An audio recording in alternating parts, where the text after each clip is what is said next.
Assalamu alaikum. Peace be upon you. I want to thank the European Parliament and all those who made it possible for my father to receive the Sakharov Prize for freedom of thought. You have highlighted not only my father's work and the persecution he has endured because of it, but you bring it to the attention of the European Union and the rest of the world, the plight of over 1 million Uyghurs who have been forcibly detained in concentration camps in the Uyghur region. Thank you, Rahmat. It is an honor to be at the European Parliament today to accept the Sakharov Prize on behalf of my father. I'm grateful for the opportunity to tell his story because he cannot tell it himself. To be honest with you, I don't know where my father is. 2017 was the last time my family received word about him. At that time, he was being held in Urumqi First Prison.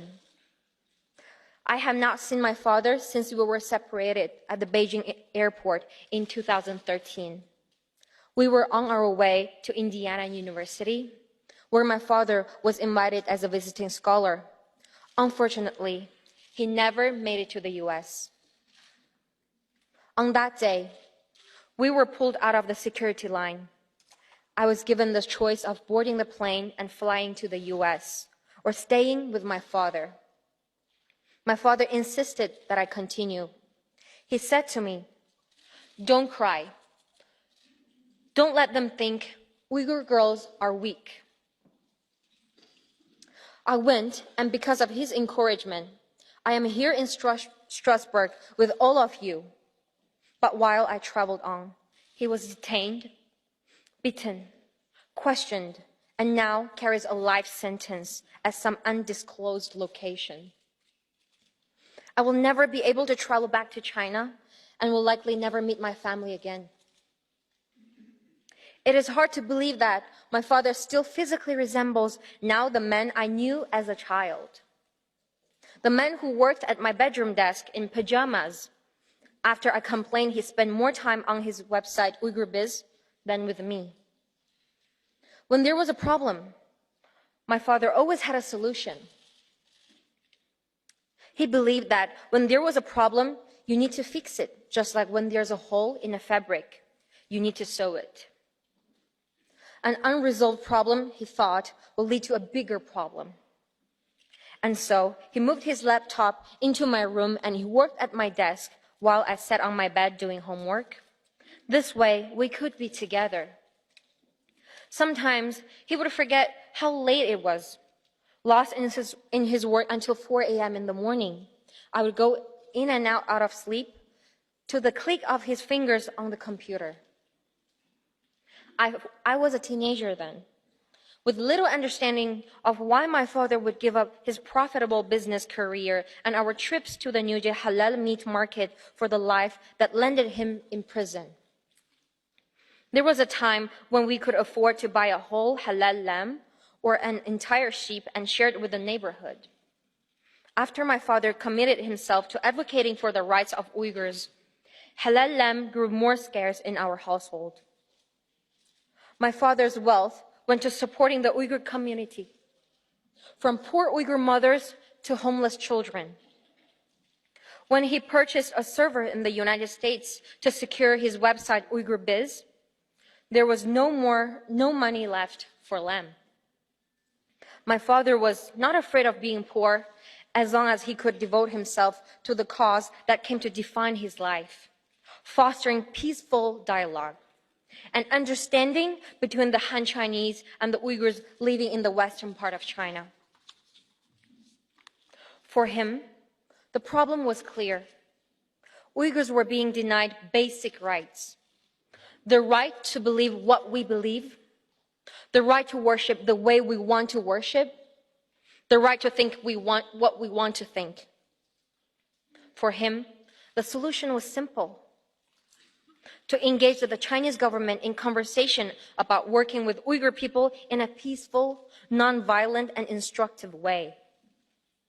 The Chinese government was not interested in conversations about working on the tensions building in the Uyghur region with a Uyghur scholar like my father, a man who was committed to peaceful resolution where the Han and the Uyghurs could live in harmony. Instead, they labeled him a separatist and locked him in solitary confinement for empowering the very people the Chinese government wanted to control. Today, there's no freedom for Uyghurs in China. You know this. Not at school, not in public, not even in private homes. My father, like most Uyghurs, have been labeled violent extremists with a disease that needs to be cured and minds that needs to be washed. It is under this false label of extremism that the government has put 1 million, probably even more, into concentration camps, where Uyghurs are forced to give up their religion, language, and culture, where forced labor is widespread and people are tortured. Some have died. History repeats itself. It didn't end well before. It won't end well now. China labels them as re-education center. Sorry, but I don't buy this term, and you shouldn't either. Extremism is the kind of language the Chinese government uses to justify tearing family apart, controlling and monitoring every move of the Uyghurs inside and outside of China, and putting so many innocent people into camps. Even in my home in Washington, D.C., my phone and computer is often hacked. People ask me, am I scared? Yes, I am afraid. Sometimes I wake up in cold sweats. Sometimes I worry that my speaking out will bring harm to my family living in China. Even speaking to you today makes me nervous. I'm sure my father was afraid too. But when he identified a problem, he overcame his fear by working towards a solution, no matter the cost. I'm here today because I want to support my father. So I ask you in this room and those who are listening, do you see a problem with the way the Chinese government is treating Uyghur people? If you see a problem, please work towards a solution. Work from your place of influence. To the members of parliament, use your laws to hold Chinese government officials accountable. To businesses, don't be complicit in the Chinese government's persecution of the Uyghur people.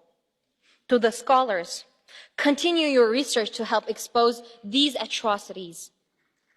To the NGOs, keep up the good work and hang in there.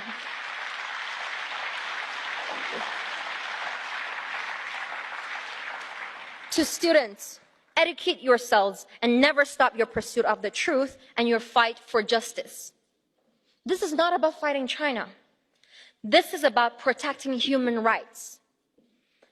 A special mention goes to my father's students, who are serving years in prison for supporting him and his projects. These brave people, as well as my Uyghur brothers and sisters, are not alone in the camps. Kazakh, Kyrgyz, Uzbeks are jailed in concentration camps simply for being themselves. Human rights lawyers and human rights defenders are held in prison simply for protecting the rights of other human beings. Elsewhere in China, Tibetans and Hong Kongers, the Chinese Christians, continue to struggle to protect their identity and their basic human rights. In the spirit of my father's work to promote a world of respect and understanding among different communities, I would like to bring to your attention the other finalists. Although they have not received the prize, their dedication and work deserve equal attention. Therefore, I ask you to discover more about the restorers who are doing amazing work in improving the lives of women in Kenya, elsewhere in Africa, in Brazil. The causes of late Marielle Franco, Chief Raoni, and Ms. Silva dos Santos must be supported for their tireless work on preserving the Amazon rainforest and the right of marginalized indigenous people who live in the region.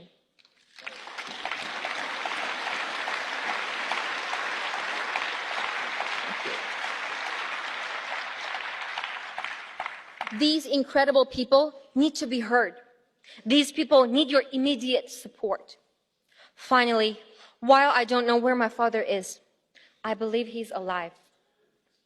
I believe that his spirit, as captured in the Sakharov Prize, honor the father I know who moved his computer into my bedroom when I needed him. Now, the Uyghur people need you.